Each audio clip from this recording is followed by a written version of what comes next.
सतगुरु की साजी निवाजी प्यारे साध संगत जी, प्यार और सत्कार से कहना धन निरंकार जी। करूं नित नित तेरा ध्यान, यही है प्रार्थना मेरी। मिले भक्ति का मुझको दान, यही है प्रार्थना मेरी। सतगुरु दातार के चरणों में हर पल यही अरदास करते हैं कि सच्चे बादशाह हमें इसी तरह भक्ति के साथ जोड़ के रखना। आज दासी आप जी के आशीर्वाद से जो विचार शेयर करने जा रही है, इन विचारों द्वारा हमें यही समझाया गया है कि संतों महापुरुषों का संग करने से सुख ही सुख मिलता है। संत महापुरुष जीवन जीने का लक्ष्य हमें बताते हैं। सतगुरु माता सुदीक्षा जी महाराज भी हमें हर पल यही समझाते हैं कि हमने प्यार से जीवन जीना है। साध संगत जी कहते हैं, एक बार श्री गुरु नानक देव जी महाराज प्रचार यात्रा करते हुए मुल्तान शहर पाकिस्तान में पहुँचे। बताते हैं कि वहाँ पहले ही अनेकों महात्मा अपने अपने आश्रम बनाकर धर्म प्रचार में लगे हुए थे।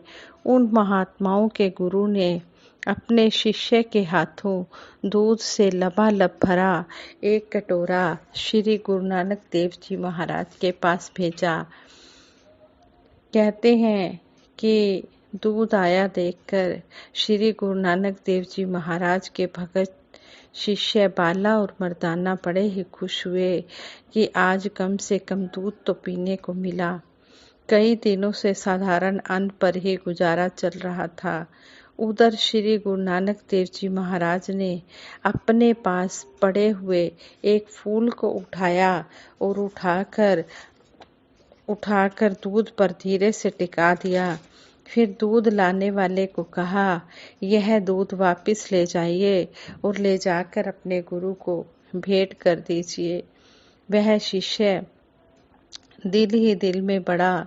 उस शिष्य को दिल ही दिल में बड़ा गुस्सा आया। उसे लगा कि श्री गुरु नानक देव जी महाराज ने हमारे गुरु की भेंट को स्वीकार ना करके हमारे गुरु का अपमान किया है। बाला और मर्दाना भी बहुत निराश हुए। उन्होंने सोचा था कि आज दूध पीने को मिलेगा, मगर यहाँ तो गुरु जी ने दूध वापस कर दिया था। खैर, जब वह शिष्य दूध का कटोरा लेकर अपने गुरु के पास वापस पहुंचा तो गुरु के पास अनेकों शिष्य बैठे हुए थे। उस शिष्य ने आप देखा ना ताब और कटोरा गुरु जी के हाथों में थमाते हुए कहा, मुझे तो वह बड़ा ही अभिमानी लगता है। उसने अपने आप की भेंट को तुच्छ समझते हुए वापस लौटा दिया है। और शिष्य भी यह सुनकर गुस्से में आ गए, परंतु उस गुरु ने सबको शांत करते हुए कहा, आप समझे नहीं, इसलिए परेशान हो रहे हैं।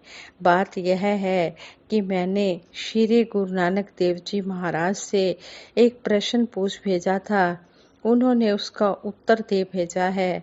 प्रश्न यह था कि यहाँ पहले से ही दूध के समान पवित्र चरित्र वाले महात्मा विद्यमान हैं। आप यहाँ क्या करने आए हैं और कहाँ रहेंगे? उन्होंने उत्तर दे भेजा है कि जिस तरह इस दूध का फूल ने कुछ नहीं बिगाड़ा बल्कि इसकी शोभा को बढ़ाया ही है, इसी तरह मेरे यहाँ रहने से आपका कुछ नहीं बिगड़ेगा। मैं इसी तरह रहूँगा जैसे यह फूल इस दूध में टिका हुआ है।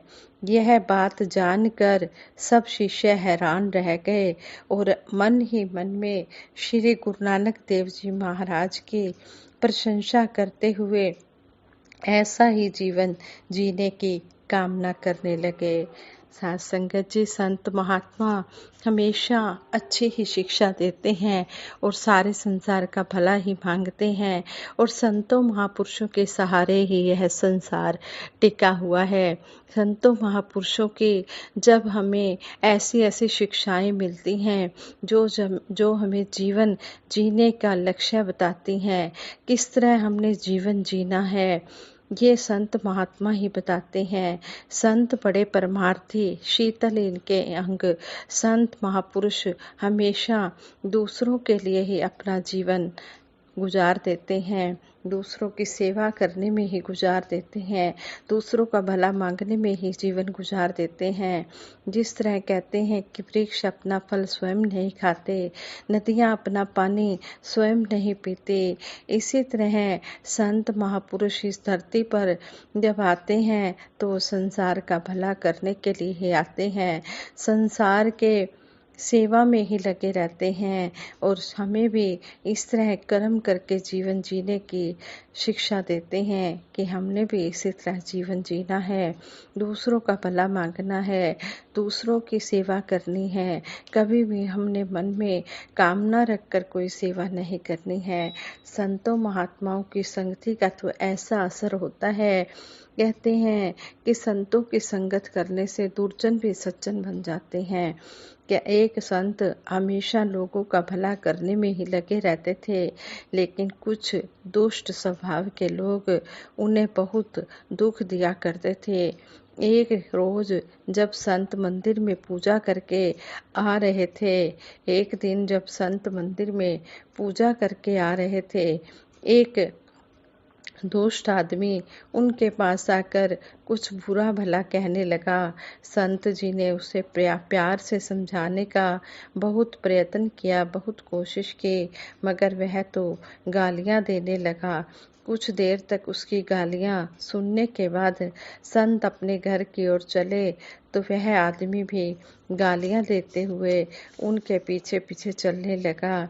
जब घर आ गया तो संत बोले, भाई अब तू मेरे घर ही रह, ताकि गालियां देने के लिए तुझे चलकर ना आना पड़े।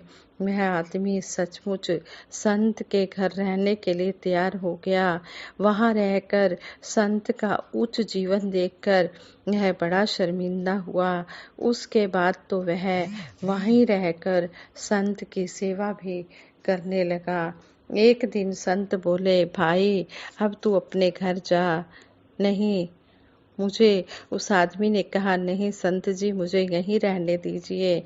संत कहने लगे, ठीक है, तेरी इच्छा है तो भले रह, पर शर्त यह है कि जब मैं कुछ बुरा काम करूं तो तू मुझे गालियां जरूर दिया करना।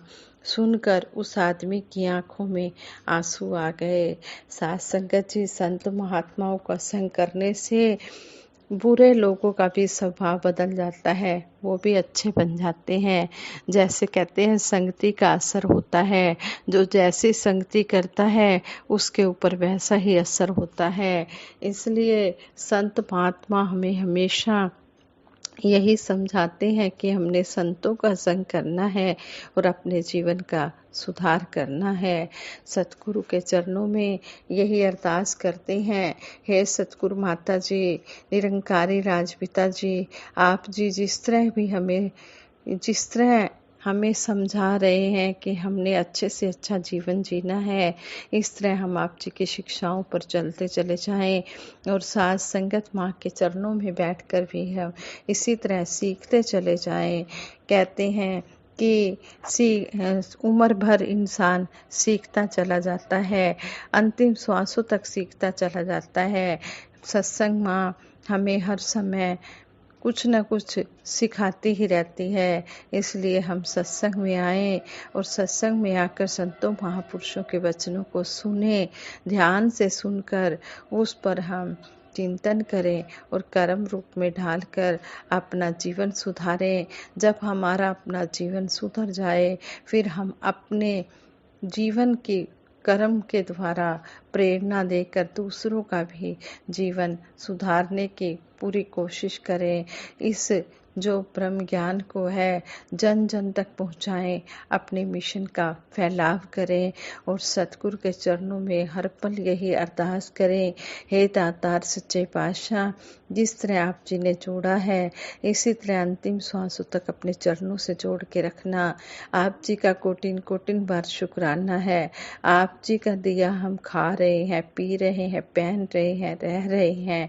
आप जी की कृपा से ही चलना फिरना खाना पीना, उठना बैठना जागना, ये सब क्रियाएं हो रही हैं। ये दातार सच्चे पातशाह इसी तरह अपनी कृपा दृष्टि हम पर बनाए रखना, इसी तरह हमें अपने चरणों से जोड़े रखना, तन मन धन के सुख देते हुए सेवा सिमरन सत्संग के साथ जोड़ के रखना। कहते हैं कि जो इंसान भक्ति को मांग लेता है वह भक्ति करता चला जाता है, फिर वो संसार की इच्छाओं में नहीं पड़ता है, फिर वो संसारिक वस्तुओं की प्राप्ति के लिए मांग नहीं करता है।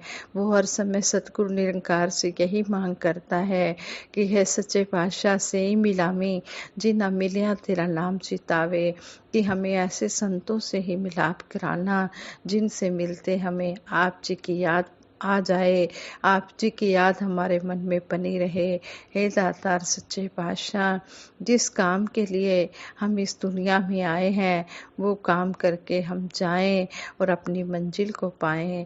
हे दातार ये सच्चे पातशाह आप जी ही ये काम कर सकते हो, आप जी करन करावनहार हो, मनुष्य के हाथ में कुछ नहीं है। मेरी ताए हिम्मत नहीं है तेरी मेहर शुमार करा, जान भी एता तेरी है मैं केड़ी जान निसार करा। ओ कम सुचत जाए जो समझे चंगे कार तू ही, अव्वल आखिर कायम दायम एक तू ही निरंकार तू ही। ऐ सच्चे बादशाह मेरे में कोई ताकत नहीं है, सब कुछ करने कराने वाले आप हो। साध संगत जी प्रेम से कहना धन निरंकार जी।